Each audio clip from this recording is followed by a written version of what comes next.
Turabaramukije amahoro y'Imana bwoko bw'Imana aho muri hose kw'isi yose nzima. Icubahiro kibananye guhabwa Imana tuzigama ku munsi. Imana twitwararitse, Imana igenda turwanirira intambara zitandukanye.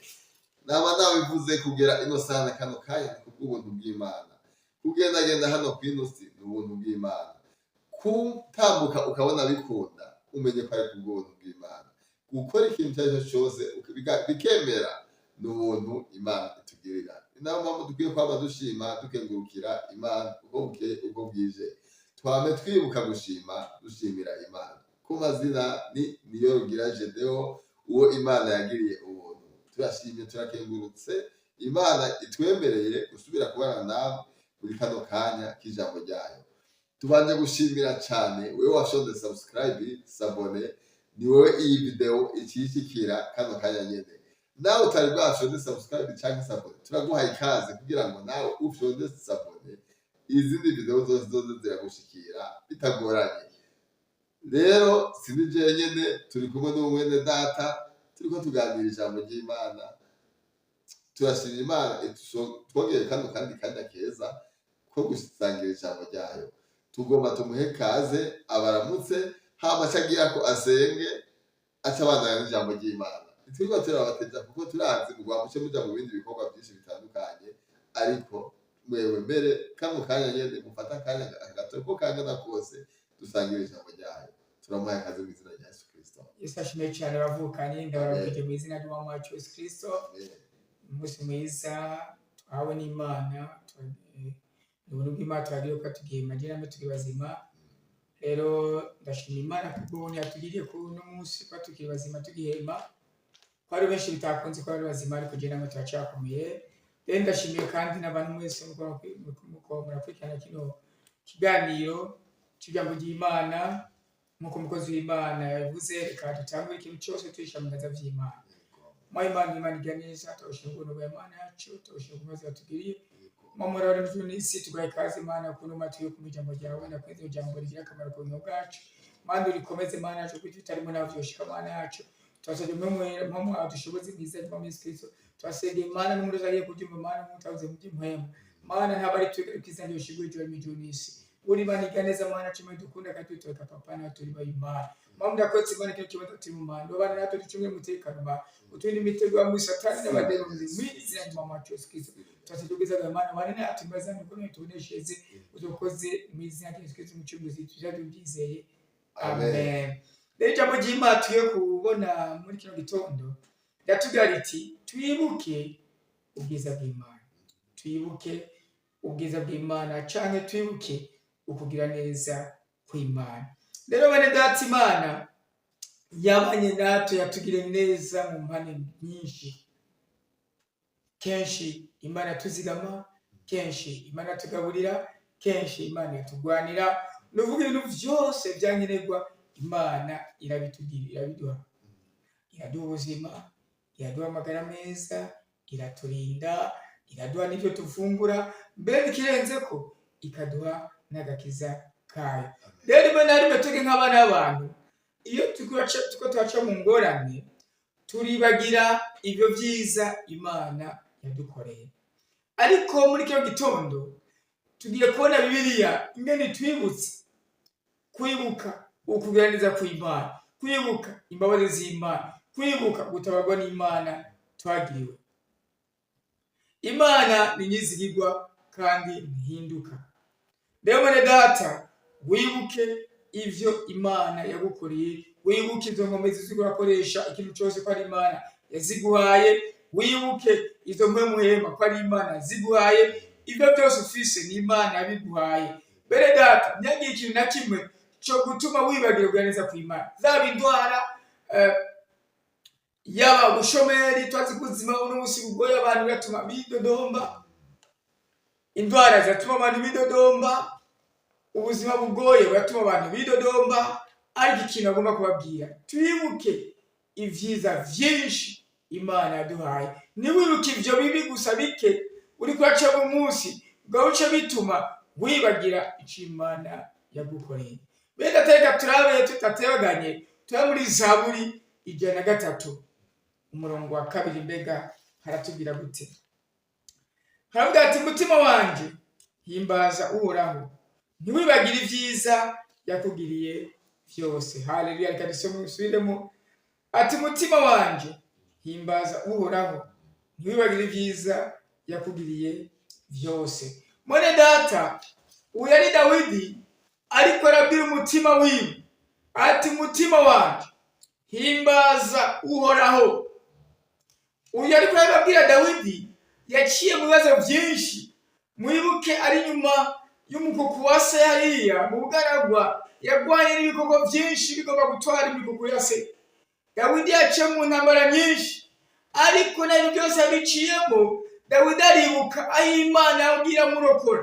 Inyuma y'izo ntama Imana yamurokoye, imbere ya Goliyati Imana yamurokoye, intambara nyinshi imbere y'Abafilisitiya Imana yagira amurokora. Arabwira umutima we ati mutima wanje himbaza uhoraho. Imashimwe cyane. Benshi bivanye n'ibihe ducamo, hari igihe twibagira tukibagira iby'Imana dukoreye.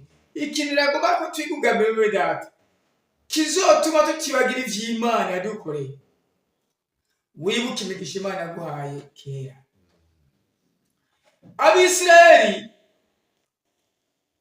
bahamagarirwa kwibuka ingene Imana yabakuye muri Egiputa. Imana yabanye nabo kuva kwa Farawo, irabazigama, irabakurayo, ibajabukana igihugu gitukura, ibacisha mu bugaragwa, barajabuka Yorodani, barashika mu Kanani. Ariko benshi muri bo baribagiye ibyo byose Imana yabakoreye. Mwibuke bageze ku gihugu gitukura, bagombye gufata Mose ati wadukurikiye ari, baribagira iby'Imana bagire neza, bari mu bugaragwa, baribagira ibyo Imana bagaburiye Mana, bageze ku Yorodani, bari Dodoma. Bene data, Imana yagomba ko twibuka, benshi turibagira. Gatoya kagushikiye kabi gace gatuma wibagira ibyiza Imana yagukoreye byinshi. Mwene data, ukiri mu ndani kwawe ntiwari uzi kuzona abantu. Imana ikugira neza, irakugaburira hariya mu nda mama wawe, uravuka. Imana igutegura abantu bakugira neza, barakwambika, barakugaburira utazi n'ingene bimeze, urakura. Imana iguha muhema, Imana ikugira byinshi. Ibyo byose akantu gatoyi kaza kagace gatuma twibagira byose Imana dukoreye. Ikintu cya mbere no bakubwira muri icyo gitondo kizotuma utibagira ibyiza Imana yagukoreye, wibuke wavuye. Wibuke iyo wavuye. Dusomye mu gusura mu byagezwe 8:2 haravuga gutya kandi muze mwibuke urugendo rwose rwo mu bugaragwa Uhoraho Imana yanyu yabarongoye mu imyaka uko ari 40 kugira ngo bacishe bugufi abagerageze amenye ibiri mu mitima yanyu yuko muzokwitondera ibyageze byiwe cyane mutazovyitondera. Imashimwe cyane. Niyo jambo ry'Imana n'Abisirayeli kuzokwibuka, muze mwibuke urugendo rwose mwageze mu bugaragwa imyaka 40. Abisirayeli babaye mu bugaragwa imyaka 40, ntibarima, ntiborora, eka ariko Imana ibagira neza, irabaha inyama, irabaha icyo bagomba cyose, amazi yo kunywa. Imana yagenza cyane. Mugabo benshi muri bo baruye kutibuka iby'Imana bakoreye, baribaga n'iby'Imana yakoreye ku kiyaga gitukura. Igitangaza cyabaye n'ubu atari umuntu n'umwe arafakirize aho ikiyaga gitukura cigabuyemo kabiri imbere yabo babona. Mugabo gatoyi bashonje ari imbere batanga gukangamira Mose. Mumbe banyira gutwarije ngo hariya twibera aho twirira inyama, ngo turabuzoduha ibitunguru, woduha za ngongomure, za tungurusumu. Yumvira ibintu bibuka, mugabe bagira iby'Imana yakoze ibitunguru, inyama. Bene data, turiba iyi nda turayikunda mugabo nimbi, turacungira neza kuko ari igihe tuvugisha ibintu tuvuze. Cyo gituma tubabwira ubwenge ntiturushe ubwenge. Abisirayeli baribagira ibyiza byose Imana bakoreye. Bene data, igihe cyose wibuka imigisha y'Imana umenye akaba arimo kukwishimira. kuko bene data hari inashima. Kudashima ni kimwe mu bituma Imana itanaduhezagira, kubera n'ivyo yadukoreye ntitwa tubishima, hama tuba tugenda kwirira Mana ngira neza n'ivya mbere ntiwashima. Imana irakunda abantu bashima. Dawidi yari umuntu ashima. Urabona ko yabwiye umutima wiwe ati umutima shima. Umutima we wuzuye amashimwe, aho abandi imitima y'abayuzuza inzigo, amacakubiri, urwango, igono, amabi yose ugasanga binyuze mu mutima, inzigo. Ariko Dawidi yavuze ati umutima wanje wuzuye amashimwe, uhimbaze Uhoraho yakuremye. Ikigira kabiri tugiye kuraba, kwibuka Imana, kwibuka turibuka ubwizigirwa bw'Imana mu bihe byari bikomeye. Dusomye muri Zaburi 77, Zaburi 77 umurongo wa 11 haravuga ati musezerane isezerano murishitse Uhoraho Imana yanyu, uwo nyene gutinywa haravuga mirongo havuga ati Zaburi 77 ati nzovuga ibikorwa by'Uhoraho kuko nzokwibuka ibitangaza vyawe vya kera. Haleluya, amen. Dawidi avuga ati nzovuga ibikorwa by'Uhoraho kuko nzokwibuka ibitangaza vyawe vya kera. Bene data, Dawidi yakora ibitangaza bidasanzwe. Mwibuke ingene ari umwana muto yakubita idubu. Mwibuke ingene ari umwana muto yakubise Goliyati. Haleluya, amen. Dawidi yibuka ivy'Imana yamukoreye vya kera. Benshi turibagira n'ingoga. Bene data, twibuka ubwizigirwa Imana yatugiriye mu bihe byari bikomeye. Dawidi yaribuka ariyo byiza Imana yamukoreye, naho yabaye kwaca mu bibazo, naho yabakikujwe n'abansi, Dawidi yaribuka. Rero bene data, kwibuka ubwizigirwa bw'Imana bituma mbere n'Imana idufasha no mu bindi bintu byinshi biri imbere. Kera twe tukiri abana, hari hano twahora tugenda ku muzungu yaratanga imbombo, akaduterera imbombo, ati merci muzungu. Uvuze ati merci muzungu, yaca guterera iyindi. Haleluya, cyo twavuze ati ngo merci yamaze imbombo za muzungu. Muzungu yaca duterera imbombo, mugo utavuze niyaguhindi. N'uyu munsi iyo uhezagira umuntu adashima birababaza cyane. Inashima irababaza cyane. Twe turuka gushima iby'Imana yadukoreye. Muri iki gihugu cyacu Burundi twaciye muri byinshi. Imana yatuzigamye. Ibyo byose byotuma dushimira Imana bene data. Ariko benshi kwa kantu gato yakaje, turawereye kuma kwa Bisirayeli bagira, turapfuye naba nitugira inyama, nitugira ibiki. Bibagira ibitangaza Imana yabakoreye. Bene data, ubu murashima. Zuribuka gushima ubwiza bw'Imana, uruka gushima kuganeza kw'Imana. Kigira gatatu, twibuka ingabire twahawe. Uzuribuka agakiza Imana yaduhaye, agakiza Imana yakaduhereye ubuntu. Mwibuke Yohana 3:16 avuga ati kubw'urukundo Imana yakunze abari mu isi ko kwatumye itanga umwana w'ikinege Yesu Kristo mu mwizera wese azapfira baze ko azabugingo budashira. Haleluya, agakiza twagare ubuntu. Rero bane data, twe turibuka nico. Nta hantu bagurisha agakiza. Sinzi ko ari umuntu yonyereka ibotike canke amasoka akomeye bagurisha mu gakiza. Nta nahamwe uzubakura. Agakiza twagaho n'Imana. Nikagugwa, nikagurishwa, ariko gatangwa n'Imana.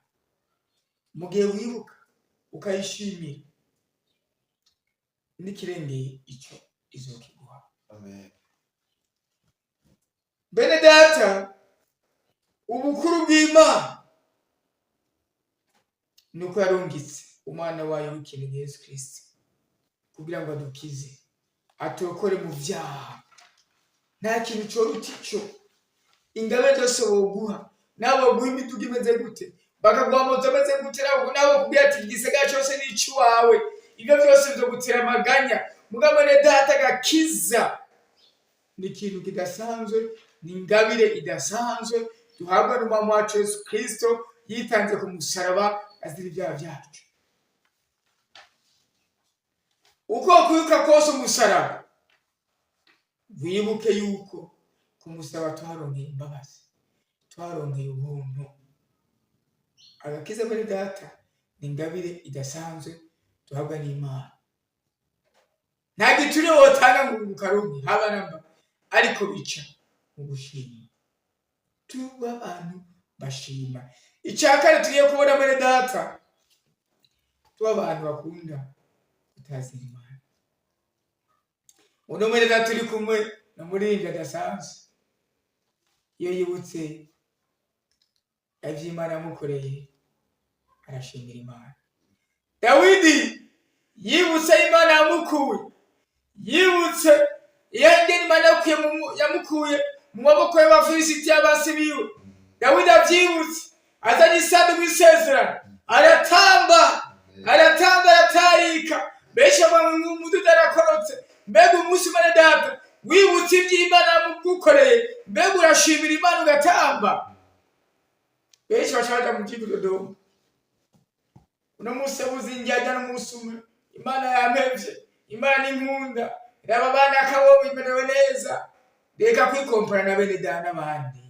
Raba ubwiza Imana yamukoreye, raba aho Imana yagukuye. Dawidi yibutse aho Imana yamukuye, Dawidi atambira Imana.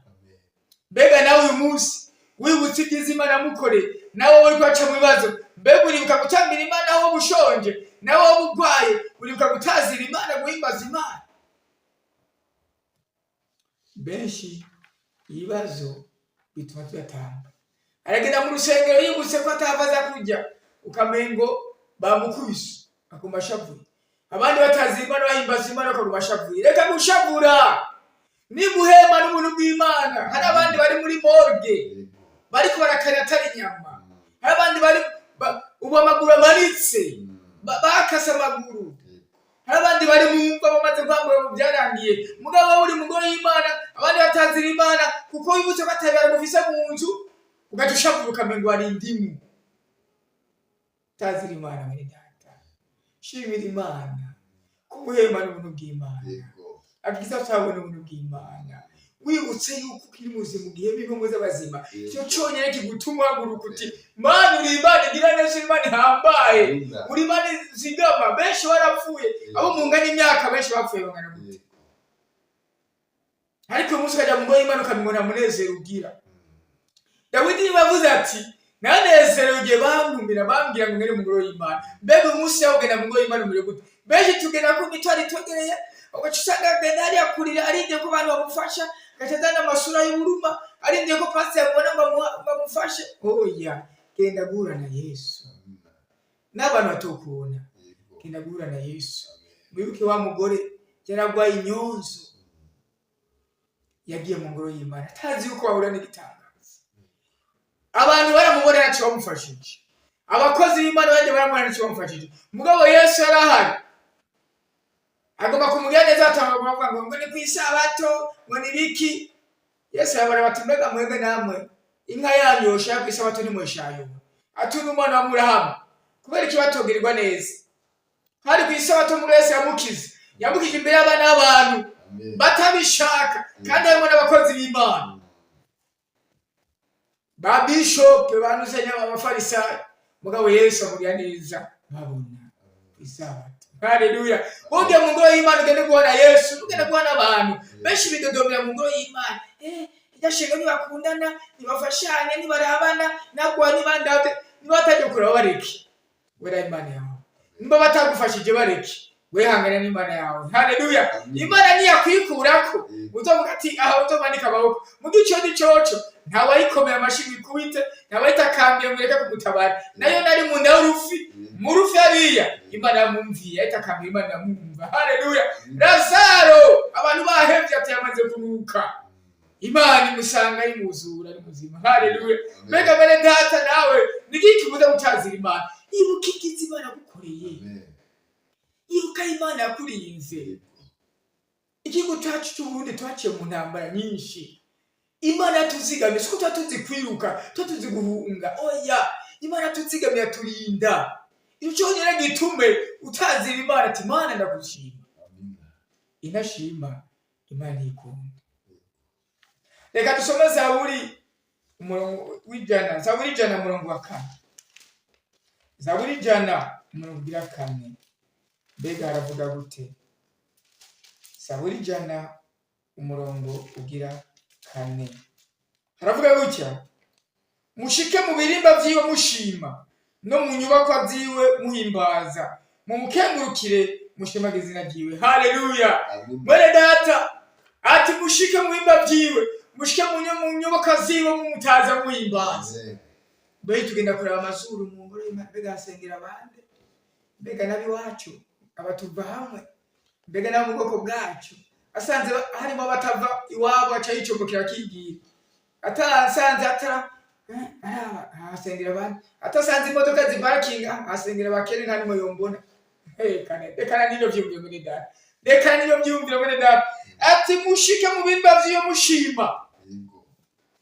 Mbega bagiye kuraba amazuru, bagiye kuraba imigango, bagiye kuraba sinzi n'ibindi, abatunze bambaye neza, ko benshi bagenda bashengera baravye abonye abatambaye nka baca yicombokera ngo ngamwe mu bishengero by'abakene, cyagira mu by'abatunzi kamengo. Ni Imana iba abantu bayirondera mu banyurutiwe. Mbega gushika mu ngoro y'Imana muri mutima,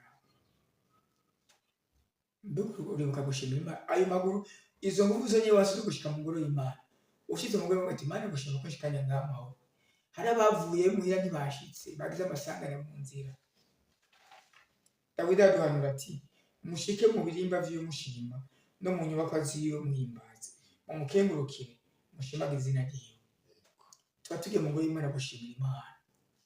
Ntidushimira abantu kubashima ni byiza, umugabo gushimira uwa mbere ni Imana. Shimira Imana muri data. Turangize tuvuga tuti Imana yabanye natwe mu bihe bikomeye. Nitubagire imigisha yiwe, nitubagire imbabazi ziwe, nitubagire ubwizi bwiwe, nitubagire ingabire yaduhaye agakiza. Ndaho zingwara zimeze gute muri data, wibuke numere nk'Abisirayeli bibagiye. Abibagiye bashabye Imana bose baheze mu garabo, abatari bashabye Imana bose baheze mu garabo, kiretse Yosuwa na Kalebu. Ubabonye bitandukanye ibyo abandi babona, bumvise ibyo abandi bitandukanye ibyo abandi babona, bavuga ati turagifata kijya gihugu. Bene data, Imana yabikoze, anahacu ho kwishimira. Wa mugore yaramaze imyaka 12 ari mu butinyanga, no stop, atazi n'ibizogenda. Ariko amaze kumva amajambo ya Yesu, aravuga ati reka ngende kwa Yesu. Yari yaratiyo byose abitakaje, aba ntabaganga atari bwajyemo, amafaranga yo yamuheranye. Mugabo yumvise bya Yesu aragenda, Yesu amuganiza amukiza. Nawe uyu munsi muri data, wibuka ubwiza bw'Imana, wishimire. Shimira Imana navyo bitameze neza, ushimira Imana. Nimba ugihema impamvu z'amazima, ushimira Imana. Reka turangize dusuka tuti Zaburi 136 umurongo wa mbere atubwira gute? Zaburi 136 umurongo wa mbere avuga ati nimushime Uhoraho yuko ari mwiza, kuko imbabazi ziwe zamaho ibihe bidashira. Haleluya. Dushime Uhoraho kuko imbabazi ziwe zamaho ibihe bidashira. Kubera ko dushime Uhoraho kuko ari mwiza. Nta mwiza abaho atari Imana yonyine, niwe mwiza abaho. Benshi bahimbaza abantu sabeza ko abantu barahinduka, abantu barapfa, abantu baranigwa. Mugabo Imana yacu ntipfa, ninanigwa, Imana yacu yigizwe ntihinduka, niyo yonyine ari myiza. Yesu Kristo mu kindi bamuhamagaye ngo tugire imbabazi mwiza. Yesu avuga ati munitirike mwiza, umwiza ni Imana yonyine ari n'isi. Haleluya. Beda tega turagize dusenga. Uyu munsi ashobora kuri kumviza buno butumwa, ukabuka waca mu bibazo, ibyo bibazo bikakwibagiza gushimira Imana. Birashobora kuba ari indwara zikakwibagiza gushimira Imana, ariko mwibutse muri data, izo ndwara ntiz'ubushubasha bw'Imana yacu. Urashobora kuba urwaye umunsi, abaganga barakwandikiye ngo wowe genda uhindire gupfa, wowe ntuzokira, ariko yabwiye muri data, ibyo abantu babivuga, abantu bawukwandika, mugabo haracana ibyizigiro. Ingo kwa Yesu niwe muganga usumba abandi bose, niwe ubwenge abantu bakwandikiye ibyo bintu. Ujya mugore yamaze imyaka 12 atabona inyishu, ariko Yesu araza amubwira neza, nawe muri data umunsi wizeye, reka ngusaba muri data nimba urwaye, aho urwaye hose, cyane nimba baruganga bakwandika amadonase y'ibintu bagatuga durindire, reka ibyo byose ubibwire iti mwe muruta Imana yanjye. Iyo ndwara yawe yibwira irumva, ifise amatwi irabona, yibwira ati wa ndwara we na sida bibaga ngo ntizikira, izo zirakira mu izina rya Yesu Kristo. Haleluya. Gena maze nuzenye Namani yamaze imyaka nyinshi afise umubembe ni wakira, ubwo mwumwe bagutariya mugaye Imana yamukiza, nawe uyu munsi Yesu yagukiza niwizere. Cyangwa Imana avuga ati utiza ntayimbara Imana, ariko niwizera ko Yesu akiza aragukiza. Mwibuke ko Yesu Kristo igihe cyose akenje umuramubwira ati genda ukwizera kwawe kuragukijije.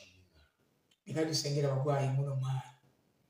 Nimba urwaye muri data, wizere Imana yacu, ntunyizere jewe cyangwa mbere naka. Wizere Imana yonyene. Genda umwana w'umuntu nkawe, ariko ijambo ry'Imana ati kizokwizera kanabizera, cyo kore kanabizera, nuko bazorambika ibiganza ku bagwayi kandi bazokira. Icyo nkora jewe ndagusenga ndakurambika ku biganza, ariko ukiza ni Imana yaremye ijuru n'isi, kandi niwizeye uko yemeze kose aragukiza. Reka dusenge. Imana mwiza ari mama wacu Yesu Kristo, wonga gusoma abandi bose, wowe ubwenga abanyabwenge Imana nyakiranira mwiza ari mu Yesu Kristo n'umusazi urakora.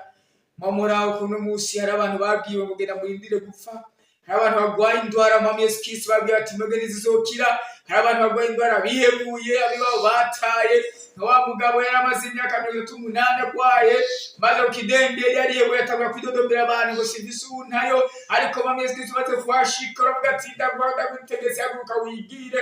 None Imana ndaze mugeza by'amagwaye bose baba bari mu bitaro, baba bagwaye bagenda bagwaye mu Mana mwizi ya Yesu Kristo, ndacyubya kuri Mana nabo kwizera kwa Mana bagenza mamura bari mu jundisi nabo bahebuje Mana abo Yesu Kristo bihebuye barindira umunsi, ariko Yesu Kristo wohindura ibihe Mana, hindurire benshi bagwaye Mana, indwara bava muri zikiye ko Yesu Kristo wona kimwe Mana, wona kimwe cyo kunanira Mana, n'umusazi urakora Mana. Lazaro arapfuye ariko aramusubiza bamuzima, wabwiye Mariya na Marita wabwiye ati unyizera wese azoba yarapfuye azoba muzima. None Imana bari mu junisi rekusubiza ibizima muri bano bantu, mama arabasubaha intahe, mama Yesu Kristo bari mu junisi maze zo gushimira intahe Imana basubiza ubuzima abantu mama bari mu junisi. Munabiga bitabo byabo Mana, ariko arakwizera kwa mama Yesu Kristo ko turabana abantu turanye imbere yawe, ariko wowe niworanye Mana kubw'urukundo rwawe, kubw'imbabazi zawe Mana, umwese umugendera hari Mana, umukize Mana bari mu junisi. Natwe bavuze abantu bashaka barahebuye mugabo ntiwebura. Lazaro baravuga ati Lazaro yamaze kunuka, wabatikura k'ikibuye abantu ngo yaranutse, ariko ntibanuke Mana. Lazaro amukiza Mana. Lazaro avuga ati Lazaro vayo. Haleluya. Abantu banukiwe Mana, wewe ntibanukiwe. Abantu bihebuye Mana, wewe ntiduhebuza Mana. Mana ora bari mu junisi, abose bagwaye Mana, abose bandikiye abaoperation, abose bagiye bati mwebwe nta n'uburyo mufise bwo kwivuza. Mana bari mu junisi bose bidiviziro Mana, wa mugore byiba byose byatakaye yarahemuye nayo kwivuza, ariko gusubiza mu Mana ubwo buryo butakara kwivuza Mana, buryo mujyango Mana bugira ibikorwa by'iterambere Mana, sokoze bari mu junisi Papa, uri Mana iganeza, uri Mana hora Papa, ukwizera kwacu gushize imbere yawe, twenga abana bana tutoshobora Mana, ariko dushoboye Mana. Gende muri usagwaye Mana, n'umuntu afite ikibazo gitandukanye Mana, umugendere Mana mu junisi, umubere igishi Papa, muri byose Mana buramu, ikintu cyose cyo ni bya Mana. Nizia Yesu Kristo mucunguzi cyo tubyizeye. Amen. Murakoze cyane. Imana ibahezagire kandi ugende wizeye yuko Imana ariyo igukijije. Genda ukwizera kwawe kuragukijije. Imana ikugire neza. Murakoze. Tuzosubira ikindi gihe. Imana izotwongera kandi kanya keza nkaka ko gushima dukengurukira ukugira neza kwayo k'ubuzima bwacu. Imana ibahezagire neza.